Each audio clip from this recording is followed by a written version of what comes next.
Good afternoon. Would you like a tour around the mill? Yes, please. Right. This is called quern, and it comes from India. And it works on exactly the same principle as the 4 stones that we've got upstairs. The bottom one is called the sleeper. Top one's called the runner because that moves. The sleeper doesn't. You've probably seen these on telly in Africa and India. So it's quite heavy, but the ladies in Africa and India use these for making the dough or the flour for the family. It does come out quite smooth. The flour that it pushes out. It's a bit coarse, but if you think that we use loaves, right, the Indians and Africans tend to use a flat loaf because they don't need so much flour, and they bake them on an open fire with a thing. Right, we use wheat in here, and it goes in the centre, and then it just gets crushed.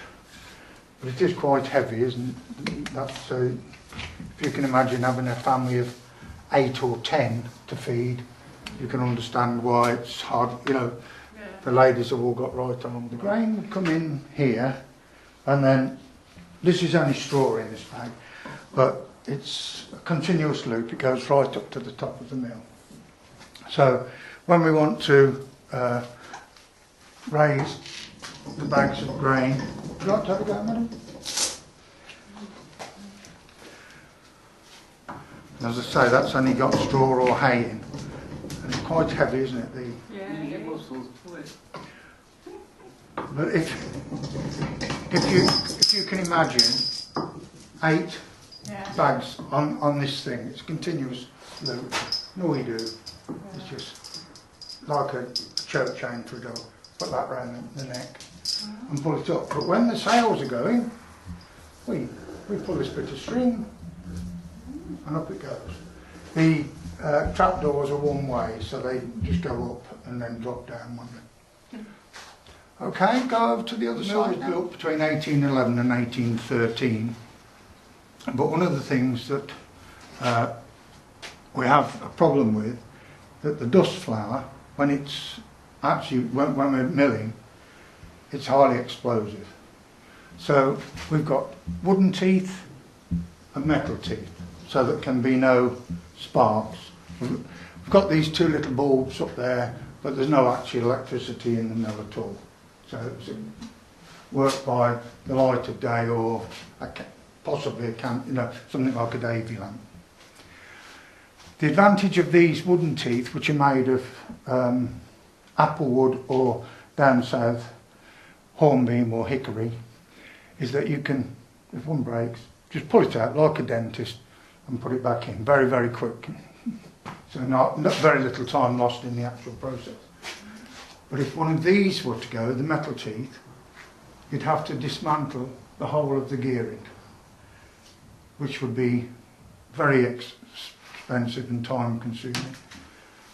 And it would probably completely shatter all the wooden teeth. If you can look up here, that's one of the sleeper stones, and that's called, they're made of Derbyshire grit, and they come from Ashbourne and places like that in Derbyshire. This drive goes out to a wheel on the outside, which can be driven by a diesel engine. We've got a diesel engine in the shed. Originally there used to be a steam engine, and then that was replaced by a gas engine.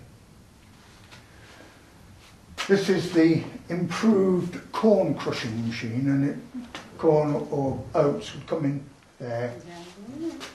Would you like to go upstairs? Yeah. As I say, when you come down backwards so you can hold on to the step and the banister. This is the animal food mixing machine where you'd use the rolled oats or whatever, plus 2nd or 3rd grade grain for animal feed. It's got an Archimedean screw in it. You drop the stuff in and then it's brought up by the Archimedean screw and then drops down the side, and so it's properly mixed. Of course you know who Archimedes is. Now we'll move on to the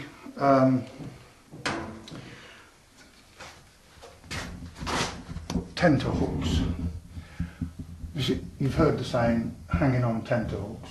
Well, this is a tenterhook. That's the sleeper stone again, and it's got wooden wedges in to make sure and we can control the gap between the stones by altering this lever. We can either close it right down. If the wind is too strong and the sails are going too fast, what happens is you get a very bad grind, and that's no good for us or for anybody else. So we can close it right down and act as a brake, or we can open it up if we want a coarse grind or a smooth grind. Again, Derbyshire grit.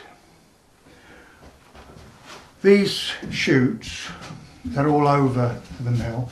Some go downstairs as well. And the flour, which has been milled, comes down into the bags. Right. This is one of our newer stones. It's was brought here in 1935. The grain would come down into this box, and then we can control the actual flow. Do you want to come round a bit, see if it, by pulling this piece of metal up and down, and the stone goes round, the top goes round, that's the runner, as I said, downstairs. And when this revolves, it causes that shuttle to oscillate like that, and the grain drops into the centre, which is called the eye. Now this piece of wood here is split into four, and that acts as a spring. So by being split, it doesn't break, and so as you can see, it keeps bringing it back, and you can obviously alter the tension on that bit of rope. Do you want to feel this stone? It's quite rough. How would they get them stones up here? With great difficulty. They weigh about a tonne each. Now, this is called the governor. When the sails are going round, that rotates, and the faster it goes round, because of centrifugal force, they're forced out. You'll notice that when I push that up, it moves up the centre thing. Now that bar is attached to that tenter hook, one over there. So again, it's acting as a brake. And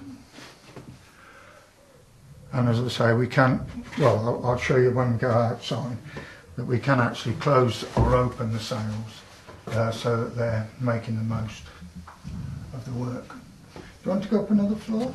This is called the mill floor, and what we're going up to is called the stone floor.